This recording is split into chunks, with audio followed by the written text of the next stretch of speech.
All right, now we're recording, so let's get started. All right, so we are going to talk about each, the method each today. So exploring each, and you'll see it a lot of times.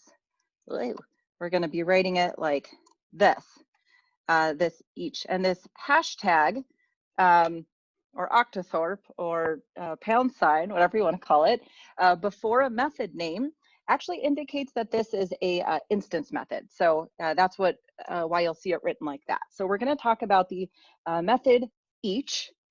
Today we're going to explore that. We're going to understand, let me copy some of these learning goals over here. But we want to understand how to use each and iterate over an array, and we'll talk about what that means. We want to understand how to transform an array, create or pull out a subset of an array, or create something new from an existing array. And we can do all of these with each, the method each. So we're going to talk about that. So a couple items for vocabulary that I want you to be aware of. The first is collection. First of all, can I get a thumbs up if you can see my screen and hear me okay? Awesome. Oh, and I guess for the record, since this is my first lesson with y'all, since Tim and Mike talked about their teaching style, mine is very similar to theirs, where if you want to be off mute so that you could have more of a conversation, like a classroom, that's totally fine as long as you don't have lots of noisy background noise. If you want to ask a question, just either pop off mute. You can, there's a raise hand feature in the participants. Sometimes I see that, but if I miss it and you've had your hand raised for a while, just pop off mute and say, hey, Kat, I've got a question. I don't have the chat open, so I won't be looking into the chat for questions. It's pretty distracting for me as a teacher to look at chat while I'm trying to talk through the lesson. So if you have a question, please come off mute or raise your hand. Cool. All right. So let's get back to our vocabulary. So in Ruby and programming, we often have collections. And as it kind of sounds, collection is going to be a data type that's going to hold a bunch of information for us, usually related information. But in Ruby, we've got two collections that we often refer to. So the first is our array. The second is a hash, and we'll learn about hashes later this week. But a collection just holds a group of information for us. Okay. And actually these two I will come back to for our vocabulary. So, but you're going to see this word collection often. Each works on collections in Ruby. And today for this lesson, we're going to focus just on the array. But know that this method each works on Ruby collection. So it will also work on a hash, and we'll look at that later on in the mod. Okay. So the first thing I want to do here is I'm going to post in your Slack channel a little warm up. If I can find my Slack. Okay. All right, so in your Slack channel, just the 2006 backend, I posted a warm-up. So I want you to take a minute and just in your notebook or in your text editor, take a couple minutes and work through these questions with the code below, and then we'll talk about that. So let's take 3 minutes to do this.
Okay, take about 30 more seconds to finish up your thoughts.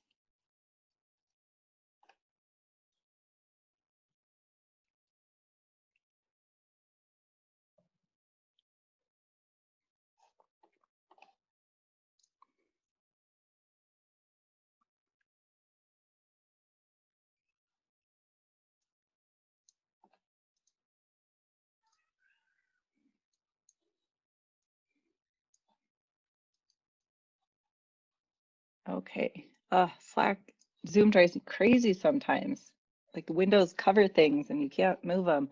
Okay, so let's come back together. And I would love to just hear really quick some thoughts on what you noticed about the code and what issues could potentially crop up. So Sean, if you want to come off mute and kind of share your thoughts about this, we'd love to hear from you. Yeah, so I was actually running it in IRB and it works and everything. It'll still give you the results, Phoebe, Rachel, Joey, but it doesn't seem like scalable, if you will. Ooh, I think good that we'll touch word. that in the each one, how we can go through each one of these in a better way. Yeah. What? Could this be like a lead into the exact lesson we're going to be going over? Yes, you're spot on with that. And you mentioned something doesn't seem scalable. I really like that. And so before I talk more about that, can someone else, I don't know, Hope, do you want to come off and kind of talk a little bit about what potential issues might come up with this code? I hadn't really come up with an issue yet. It's a pretty simple array plus calling the elements of the array. Yeah. So question for you. This is just 3 of our 6 Friends characters, right? These are characters from the show Friends, if anyone didn't catch on to that. So I'm missing 3 friends. What if I want to add them? Then I'll add them to this array, right? But then for every element I add into this array, then I've got to add another line of puts character and increase my index. Okay, fine. You're probably saying, I'm going to speak for everyone right now and say, you're like, Kat, that's only 3 more lines. No big deal. Okay, fine. But what if I suddenly want to list all the characters from every show that NBC has ever aired? That's probably like 1 million characters, right? Do you want to write 1 million lines that says puts character 2, puts character 3, puts character 1,000,001? No. My guess is no. Thank you, Hope. I wasn't trying to interrogate you, Hope. I was just, you happen to be the person off mute. So speaking to everybody. So when we say that this doesn't seem scalable, this is exactly what we mean. Our code should work no matter how many elements we have in this collection. Okay. So we should be able to have 3 elements or 1 million characters, and whatever we code we have here to put out the name of the character should be able to handle any amount of elements that we have in the collection. When it's dynamic like that, we can say our code is scalable. So we always want to be thinking about, is my code dynamic? Is it scalable? And that's things we'll talk about more and more throughout the mod. Perfect. So hopefully that got you thinking a little bit about potential issues with this code. Let's go back over now to our vocabulary. So I have one called iterating. So when we say we are iterating, then we are doing something several times. We're doing something over and over and over. Doing something several times, okay? And so when we have an array or collection, we say that each is a method that iterates over a collection. Maybe we should put that here. Each is a method that iterates over a collection. Oh gosh, I also cannot type, especially while talking. So what does that mean if it iterates over a collection? It means that each is going to look at each and every element in our array and do something with each and every element. And it typically does the same thing. And that's how we keep our code dynamic. We do the same thing. Maybe we just want to puts the name. We want to puts it for element 0, element 1, element 2, element 3. And that's what what we mean when we say that each iterates over a collection. So I'm just going to type out how we would use .each to accomplish this. And then we will talk more about it, okay? I forgot to set a timer to make sure we take a little palm break. So let me do that now. Okay, perfect. So let's use each. So what is the name? And feel free to pop off mute and just kind of shout this out for me. What is the name of my collection in this example? Characters. Characters. Thank you. Right, so characters is a variable holding an array, and the array, each element is a string. So I want to call .each on my collection, on my array. So right now I'm calling .each on my array. And then I'm going to give it what's called a code block. Code blocks are indicated with a do and end keywords. Okay, and then we're going to put something here next to the do. Anyone know what these symbols are called? Or Pipe. Pipes. Together they are the or, yeah. So the or is two pipes though. So good one, you're both correct. Or whoever said it was correct twice. So these are pipes, right? Inside the pipe, we're gonna put character, and I will explain this in a second. And then we're gonna say puts character, okay? So this is now, oh, you know what? We never ran this. I know you probably ran it, and I know Sean ran this, and Hope ran it and said it does work. So let's look at that real quick. So if we run our Ruby playground, we know that this code works, right? It's putsing Phoebe, Rachel, Joey. Okay, so let's comment that out and look at this. And let's just test, let's just see what happens here. All right, we got the same results, right? So let's walk through what's going on here. So .each, after .each, we use a code block to tell it what to do as it iterates through every element in our collection. Okay, and now what's going on here is we are establishing what's called a block variable. Okay, between the pipes is our block variable. Now the block variable, we'll talk about scope tomorrow, but the block variable only lives between the do and the end. Okay, now what is this block variable holding? That's the question I want you to be asking. So what .each does for us is with each iteration, starts at the beginning of our collection, with each iteration, it takes the element it is on and stores it into this block variable. So for iteration 1, the variable character is equal to Phoebe, right? And then it will run this code, puts character. Great. Then .each says, all right, but this collection has more elements in it. So let's go to the next element. Okay. For iteration 2, character equals Rachel. Okay. And then the code inside the block will run, and it will put character, whatever data that variable is holding. Okay. Any wild guesses what character is going to equal on iteration 3? How you doing? Yeah, good job. Yes, Joey, right? So on iteration 3, character is going to be Joey, right? So now what if we had 1,000,000 elements in this array? We don't have to go through and add another line for every single element. .each takes care of that work for us.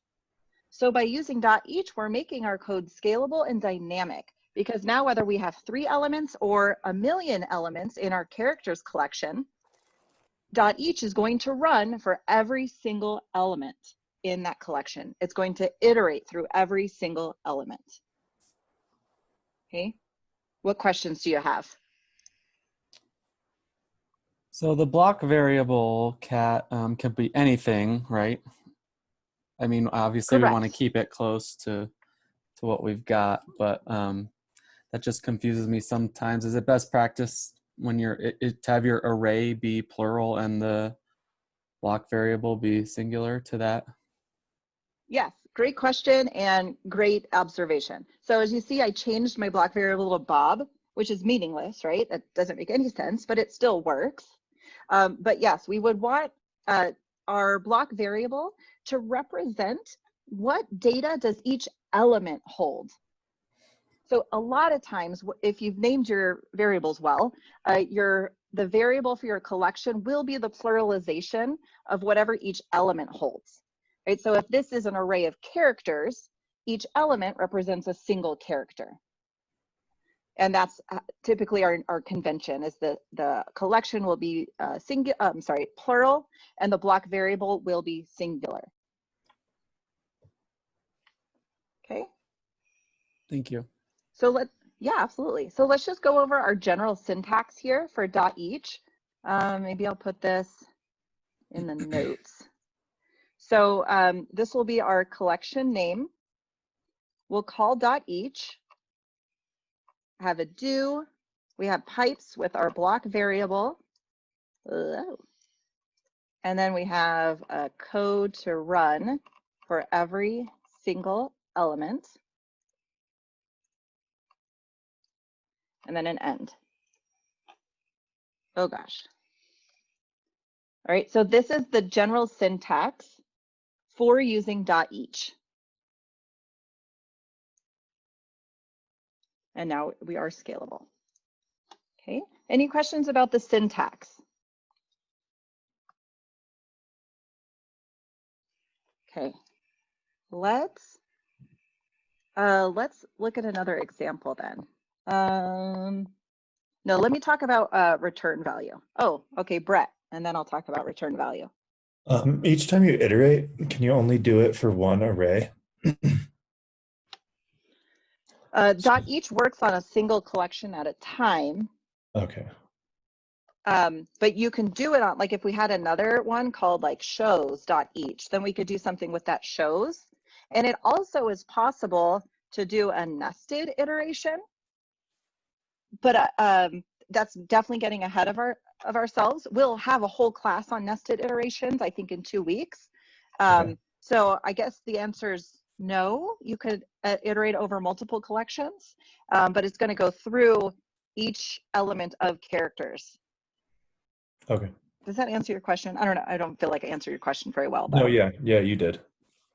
Okay, perfect. Luke, did you have a question? Yeah, so I figured the answer to this would be yes, but I figured I'd check. So if characters was a collection of arrays instead of a collection of strings, would this work similarly, but just be a little bit more complicated because it was arrays?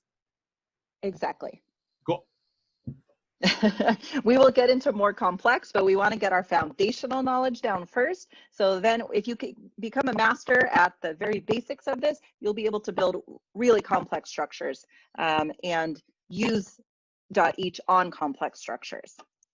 Okay, so let's talk about return value really quick. So as you learned in your class on methods, every method has a return value. Okay, so the return value of .each, and we're going to learn about some more methods similar to .each, and each has a every method we learn will have a very specific return value, and it's really important to know what those are. So the return value of each is the original collection, and I'll say unchanged, right? So the return value of each is the original unchanged collection. Okay, so what that means is after this method runs and does its block for every single element in the collection, it will spit out a return value. And in this case, the return value would be this collection. Okay, just hold on to that in your heads for a minute. We'll come back to this and I'll show you an example when we start trying to transform this data. Okay. So let's talk about some use cases with .each. When to use each. Is this too low on the screen or is it okay? All right. No news is good news. Oh, thumbs up. Great, thank you. So we want to use each when we want to look or do something. Let's say do something. When we want to do something to every single element in an, and I'm just going to say array for now, in an array. Okay, for example, here in this warm-up, we wanted to put every single element that was in our characters collection. Other cases is if we want to transform every element in an array. I'm going to list out all of our uses, and then we'll look at examples of each of these. Okay, so transform every element. If we want to, I'll say, collect a subset from our array. So maybe I want only the characters whose names have 4 characters or less, right? If I want to, because to accomplish that, to know if a character makes the cut of having 4 characters, I'm saying that one word many times, in their name, if they have 4 or less characters in their name, we have to look at every single element to determine if that character matches the condition. Right? And then the last use case for each is if we want to create something new based off our array. Okay, and again, we'll go into further detail on each of these. All right, so let me comment that out, and then let's look at an example of transformation. So if we want to use .each to transform every element in our array. Okay, so here I have an array, I have a collection called names with Kat, Tim, and Mike. So my goal right now is to capitalize the first name, so you know, that it looks like Kat, Tim. Okay, you got the idea, right? I want to capitalize each name. So I want to transform this. So using the syntax that where did I put it? Right here, based off of the syntax, Drew, would you be willing to come off mute and help me kind of write how I would use .each with this names collection? Sure. So names.each do. Perfect. And we'll pipe it. Name. Perfect. That's a wonderful block variable. Love it. Then we're going to go to the next line and put, let's see, name, or are we putting it, I guess? No, I want to, so we could actually leave this for a second, code here. Okay. And then what do I need next? We're doing, what, just name.upcase?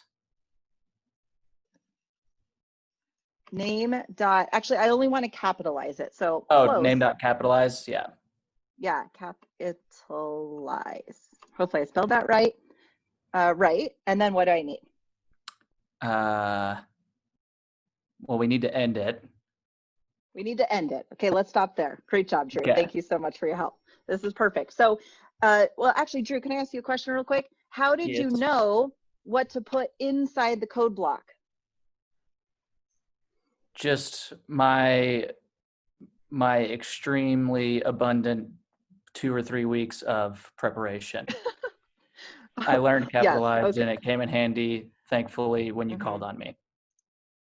Perfect. Okay. So I think a little bit what we want to think about too is, so name is holding a single element. It's just holding a string called cat. And we know string methods to do things like capitalize or upcase and things like that from your vast knowledge, right? So when you're right inside the block and you're wondering what code do I need to put in there, just think about the single elements. Like if I just have a string, how would I capitalize the first letter? Because that's what's going to go inside the code block. It's the code you want to run on every element in the collection. Okay, so this is perfect. So let's run this, and I'm gonna put out names after this happens. So think to yourself, not out loud, not in the chat, think to yourself, what will line 36 output when I run this? Okay, make an assumption. I want you to get into the habit of making an assumption on what your code is doing and then testing that assumption. Okay, everyone think they know what's going to output here? Okay, thank you, Nico. All right, that's what we got. Were you right? Ooh, a lot of you are right. Okay, cool. So why? I did name.capitalize. Why did names not change? It didn't store it. It's unchanged. Yeah, perfect. Thank you, Hash. So names is, dot each does not change our original array. It does not store up for us any values. And also, if we did, if we check out the return value, right? So if we, after this runs on the right side of the assignment operator, once this code block runs, dot each will spit out its return value and store it into this variable for us. So if we instead change this to return value, whoops. Oh my goodness, I can't type. Again, make an assumption. What is going to print out? Because remember, what's the return value of dot each? There you go, same thing. The original unchanged array. Okay. Questions about this, what I just did here? Okay, I only did this with dot each. You would not normally do this since dot each just returns the original array, but I wanted to illustrate for you what the return value of dot each is. Okay, so what do we need to do? We want to return ultimately the capitalized names. So we're going to come to this idea of a, we're going to call it an accumulator. Oh my gosh, accumulator. Sometimes it's called an aggregator or a placeholder. Okay, and we would use these. So how to store our transformed information from each. I wrote this backwards like a Jeopardy question. I gave you the answer and then the question. So when we want to store our information and we want access to that transformed information, we need to utilize an accumulator, aggregator, placeholder, and we'll use these words interchangeably. So what we'll do is we'll create an empty array to store these capitalized names for us. So I'll call this capitalized names. I'll make that a new variable, just holding an empty array. And now in dot each, every time I capitalize a string, I want to put it into capitalized names. Okay, so dot each is going to go through each and every element. It's going to take the string of that element or whatever data that element's holding. It's going to capitalize it and then shovel that result into this array of capitalized names. So now if we do p capitalized names, do you think, thumbs up, thumbs down, is this going to give us what we want? A couple people are very confident that it will work. Okay, woohoo, success. So we have Kat, Tim, Mike, all capitalized.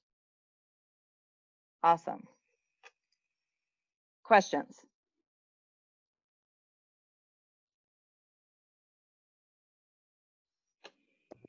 Couldn't you also just, like instead of storing to a new array, couldn't you do puts or print names or name under, I guess it would be on line 36?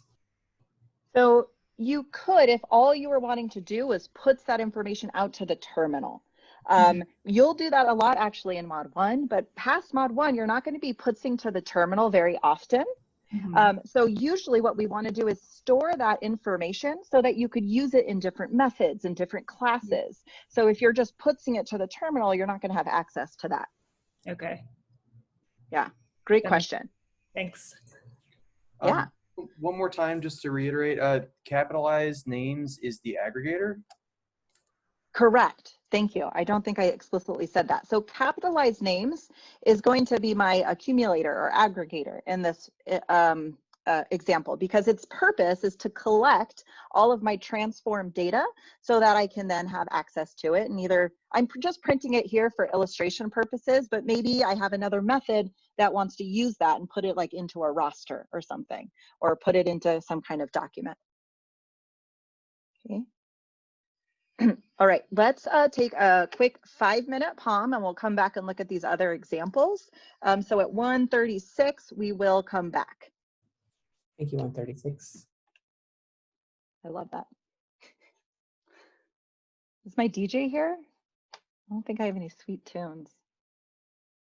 Cat, Or I'll come just on. play what's on.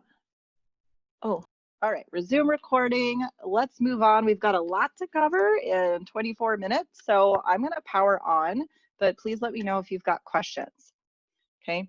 So we have used each to transform our data. What I wanna do now is use each to create a subset. Oh, look, I have it prepared. So go ahead, take a minute to yourself and look at this code, evaluate the code, try to understand what each line is doing.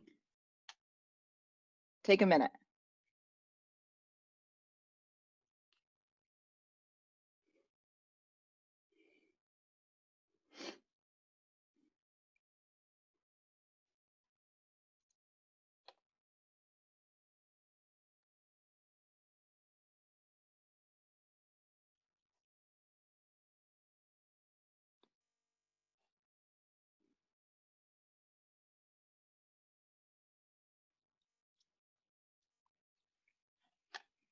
All right, so let's make an assumption, and then after we do this, I will ask one of you to come off mute to kind of help me explain what's going on through each line of this code.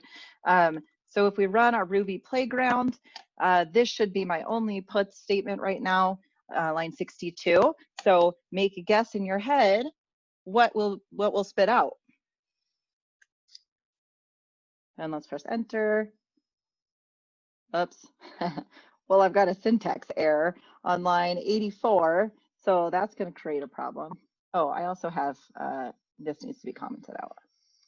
Okay. Oh, see, it saw my do as a keyword here. It got thrown off. Let's try that one more time. There we go. So we got 13579. Is that what you expected? A couple things I want to point out about that is, one, this code is written very clearly so that you could probably just jump right in and know what we were trying to accomplish without even knowing too much about the code. Granted, it's not a huge method, but that's the idea, right? To be empathetic programmers is to write code that you're going to be able to read or another developer will be able to read in a year from now. So, Leah, would you be willing to come off mute and kind of walk me through what's going on here with your newfound knowledge of .each? Sure. So on line 56, looks like we're taking the collection of numbers and on each of them passing in number as a block variable, and then running odd, which will either, I believe, return true or false. Yep. And if it's true, then we'll take a number and add it to the array of odd numbers and store it in there. Awesome. Perfect. Yeah. So, and what's our accumulator or aggregator here? Odd numbers, the empty array. Perfect. Yep. Awesome. Beautiful, Leah. Thank you. So again, we're now using each to go through this collection and create a subset of data based off of a condition. So here's what I want you to think about is to accomplish this, even though we don't want back all of the numbers, to accomplish to know which numbers should go into our accumulator, we still need to look at every single element to determine if it makes the cut, if it matches our condition. So we still need to iterate over every single element, and that's an indicator to use .each. Okay, so we're using .each. iteration, number is going to store the number of whatever element it is on, like the data it's holding, not the index number. Okay. And then we're looking, is this odd? Remember, Ruby, if a method ends with a question mark, it means it returns a Boolean, so true or false. And then if it's true, then we're going to perform this action, get that number into this array. And then if it's not true, it's just going to not do that. So odd numbers will only give us back our the values that match our condition, no nil values to worry about or anything like that. Okay. Questions about using each to create a subset of data? Yeah, the methods that end with a question mark, do they have a name? Like a specific name for that group of methods? That's a great question. I don't, if there is a name, there might be a name. I do not know the answer to that question. Okay. It is just a Ruby convention though. So keep that in mind too when you are writing your own methods. If the return value of your method is a Boolean, your method should end in a question mark. So that's a Ruby convention that makes it very easy for us to know that the return value is a Boolean. So Angela, if you find the answer to that question, please share it with the group. Perfect. Okay, so I'm going to comment this out and we're going to go to the next example. And I am rushing a little bit through this because I want to give you time to practice in breakout rooms. So let's go to the last example where we want to use each to create something new based off that array. So what do I mean by that? Well, what if we wanted to total up all the numbers in this array? So we don't want to return a new array. We don't want to return a transformed array. We actually just want to return an integer. So a totally new data type, and it's going to represent the addition. So like 1 plus 2 plus 3 plus 4 of this collection. So, but still think about this, in order to accomplish this, to get that total, we still have to iterate, look at every single element in order to know what number to add to our running total. Okay, so the code's written for this. So go ahead, take a look at this and see how that's working.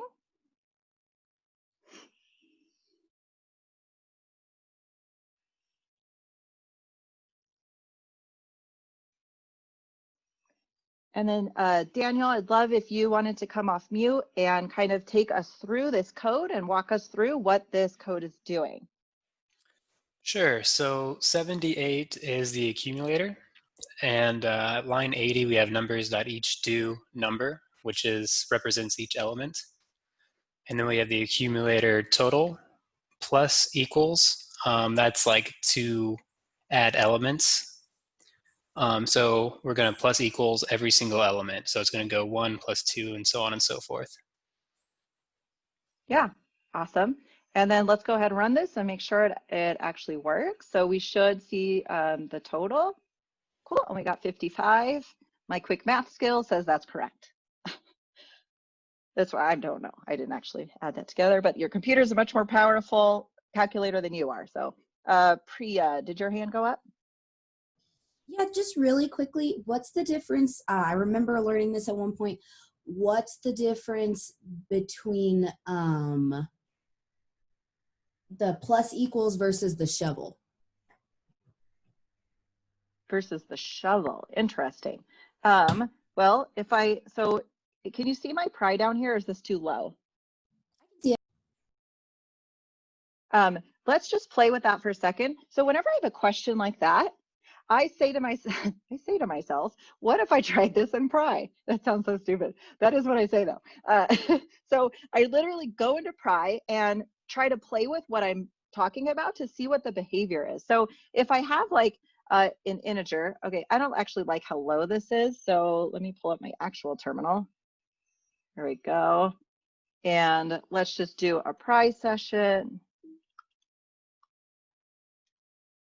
A general pry session. If I just say like, okay, number equals 3, what'll happen if I shovel in 5? I don't know. Whoa, 96. That is not what I expected at all. So I don't think that's what you want. What is that doing? I'm not sure. Another day, that's something you can go through down that rabbit hole and research. But num, if we did num plus equals 5, oh, actually, what's num holding now? 3 still. Okay, good. So num plus equals Now we should 5. get 8. Okay. Yep, gives us 8, right? And then remember, num plus equals is a short, so now num is 8, is a shortcut for num equals num plus, we'll do another 1, right? So this is we're just using the previous value first, adding 1 to it, and then storing the new value in num. So here we get 9, now num is 9. So the plus equals is a shortcut for this because we do that so often. Cool. Thank you so much. Yeah, Just definitely. real quick, so if it were just num plus 3, it wouldn't store it as the total, would it? Nope. See right here, right? So it gives you num plus 3, right? Gives you it evaluates that, gives you a return value, but then we did not store it in num. So that's a good point though, because a lot of times, like if you forget that, you're like, why is my total not keeping track? It's because you're not resetting it. So remember, we have to reset that total to keep track of that running total. So that's always updated with every iteration through this array. Okay. All right. No more questions because I want to do breakout rooms and we're definitely short on time. So I am going to put some practice. It's going to be a lot, but it's something that you can just do some of it later too. I'm going to put it in your channel, and then you're going to be in groups of approximately 3. I'd love for one of you to screen share and the rest of you to kind of work through how you would accomplish the task. Okay. Oh, come on, Zoom, where's the thingy? That Zoom thing like disappears and I can't find it. There it is. Okay. Hey, any questions about what you're doing?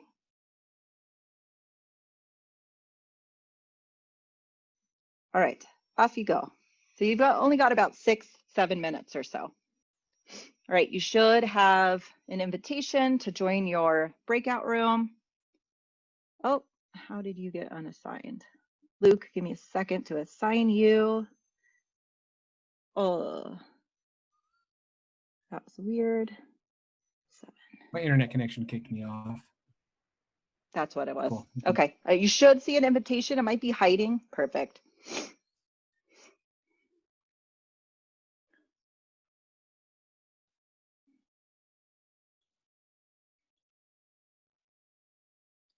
Okay, I think we are all back.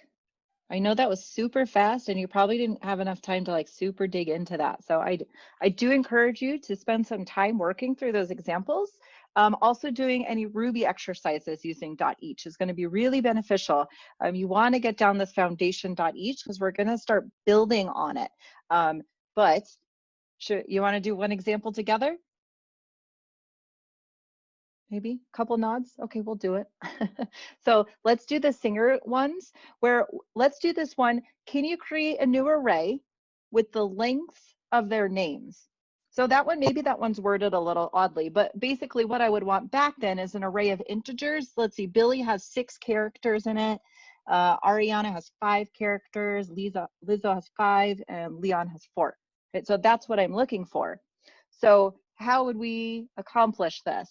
Carson, do you feel confident? You want to come off mute and help me try to write this code? So we didn't get to this one, Okay. but yeah, I can attempt. Let's work through it. So you would do singers.each do. Awesome. And I'm not sure what to put in the pipes. Oh, I mean, you can put name or length or something like that.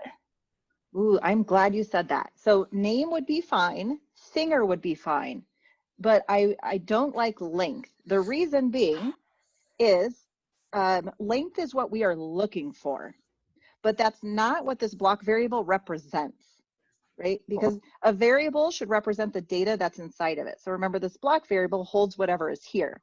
So you could do either singer or name. So we can do name. Cool, that makes sense. Okay.